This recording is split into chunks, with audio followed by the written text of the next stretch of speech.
día, hoy les hablaremos acerca de las formas de evaluación financiera. Empezamos con la siguiente frase que es: $1 hoy vale más que $1 mañana. La evaluación financiera.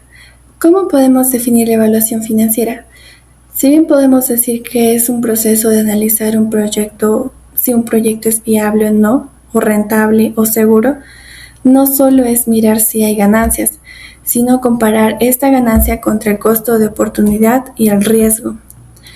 Los métodos a presentar son el BAN, y el BAN lo podemos definir como el método que trae al presente todos los flujos de dinero de un proyecto que se generaría en el futuro y les resta la inversión inicial.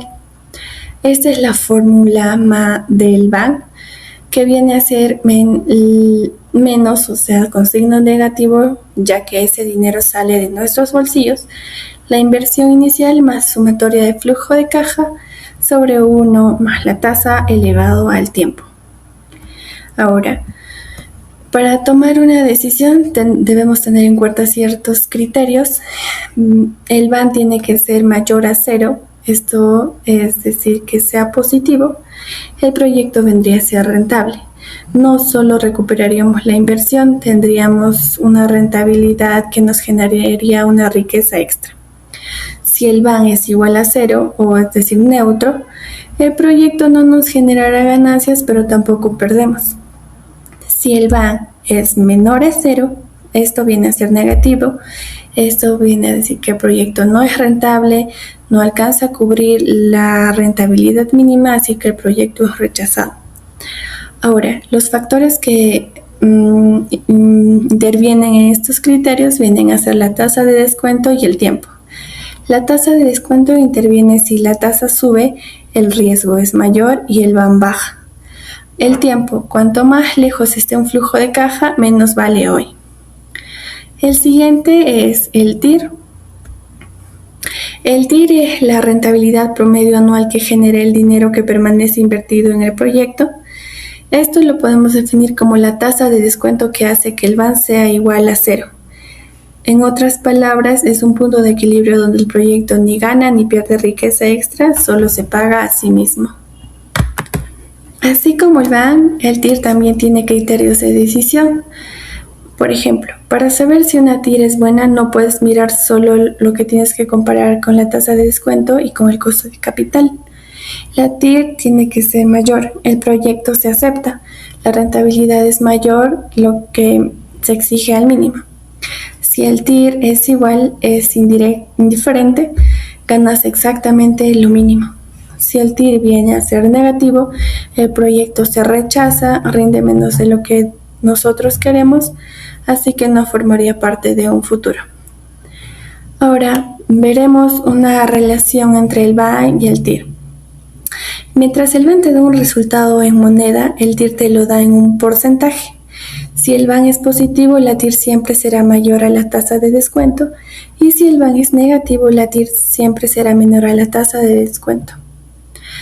A continuación, un método de evaluación conocido, que es el payback, que viene a ser un indicador que mide cuánto tiempo tardarías en recuperar una cantidad de invertida en un determinado proyecto, negocio o aplicación.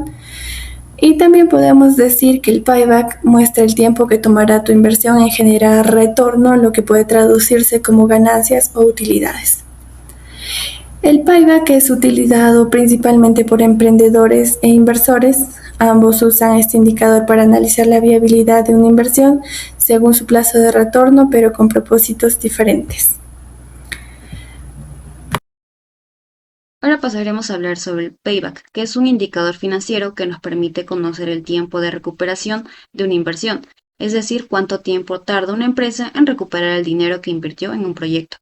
El término proviene del inglés y significa retorno. En este contexto se utiliza para medir en cuánto tiempo el dinero invertido vuelve a la empresa. Actualmente el payback es uno de los principales criterios en la evaluación de inversiones empresariales. Se aplica en diferentes situaciones como la creación de nuevos productos, la compra de empresas, fusiones e incluso estrategias de venta. ¿Pero para qué sirve? Es una herramienta muy utilizada tanto por emprendedores como por inversores, aunque cada uno lo usa con un enfoque distinto.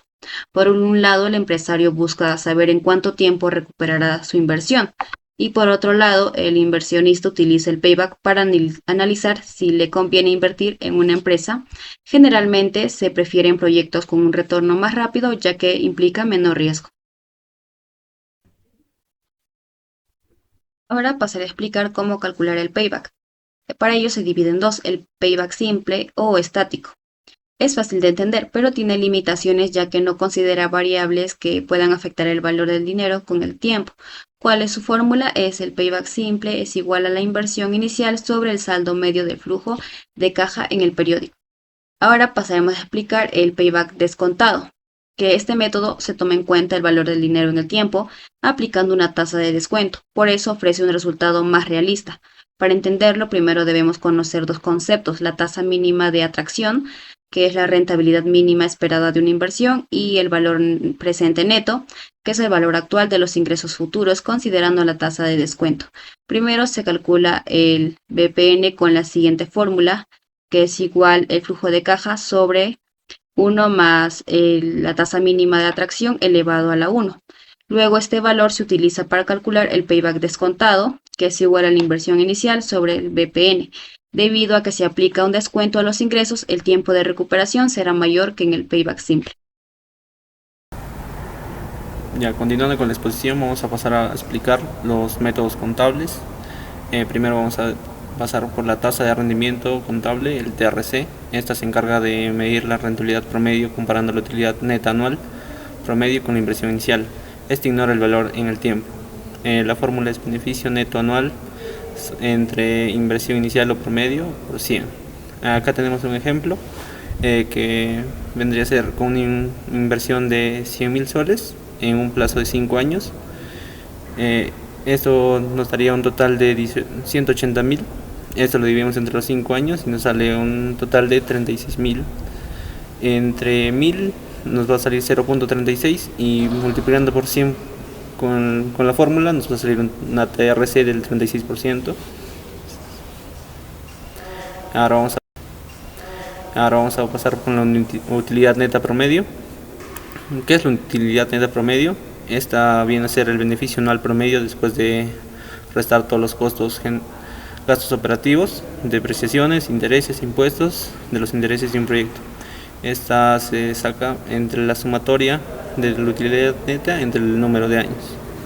Acá en el ejemplo tenemos una utilidad neta en 3 años, que vendría a ser 50.000, 45.000 y 61.000. Esta la vamos a dividir entre 3 años y nos da una utilidad neta promedio de 52.000 soles. A continuación hablaremos acerca de la evaluación de riesgo de análisis, que vendría a ser analizar la probabilidad de que los resultados reales se deseen de las proyecciones financieras. Esto nos permitiría identificar las amenazas ante una inversión de capital de nuestro propio dinero.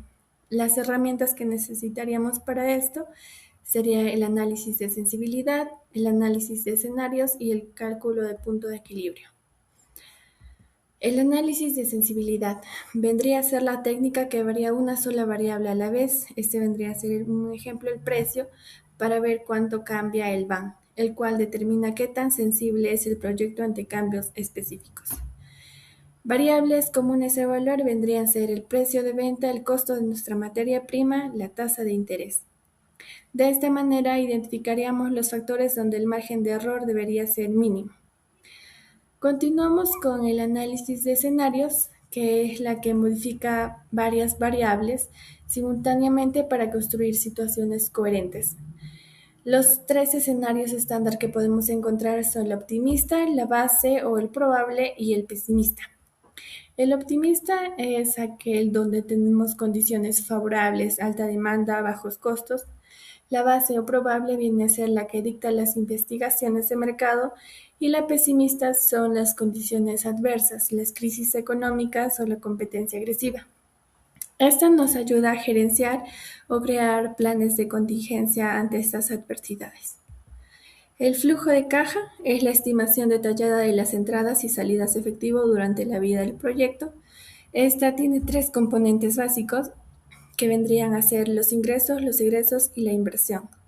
Los ingresos son las ventas reales, no facturación a crédito. Los egresos son los costos de producción, los costos administrativos y los costos de ventas. La inversión inicial vendría a ser maquinarias, equipos y capital de trabajo. Esta evaluación se hace sobre el dinero en caja y más no sobre los registros contables. El punto de equilibrio. Este es el nivel de ventas en el que los ingresos totales son exactamente iguales a los costos totales. Vendría a ser, si está por debajo del punto, es una pérdida. En el punto, en la mitad, vendría a ser una utilidad igual a cero. Y si está por encima del punto, esta vendría a tener una ganancia. Así podría indicarnos cuánto es lo mínimo que el equipo de ventas debe lograr para que la proyección no quiebre o nuestro proyecto o nuestra inversión. Ahora pasaré a explicar el análisis de costo-beneficio, que es una metodología utilizada para evaluar las ventajas y desventajas de una decisión en términos cuantitativos y cualitativos. Para ello tiene virtudes. La primera es tomar decisiones fundamentadas. Segunda, identificar riesgos y oportunidades. La tercera es asignar recursos eficientemente y por último, justificar inversiones. ¿Cuáles son sus ventajas? Es que tiene facilidad de comprensión, flexibilidad y base racional. Y las desventajas serían la objetividad en las estimaciones, limitaciones temporales, la exclusión de factores intangibles.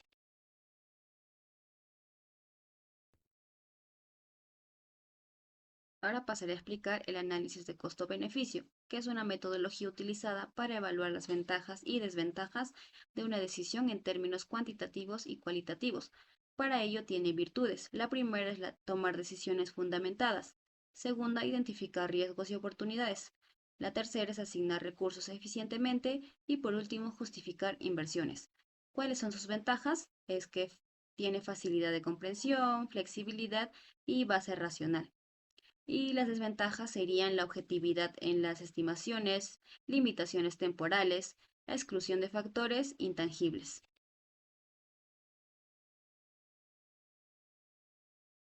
Pasando al sexto punto, vamos a ver la evaluación financiera en proyectos. Acá vamos a ver dos puntos, el flujo de caja económico y el flujo de caja financiero, que se encarga de medir cada uno de ellos. El flujo de caja económico mide la rentabilidad del mismo proyecto o el negocio.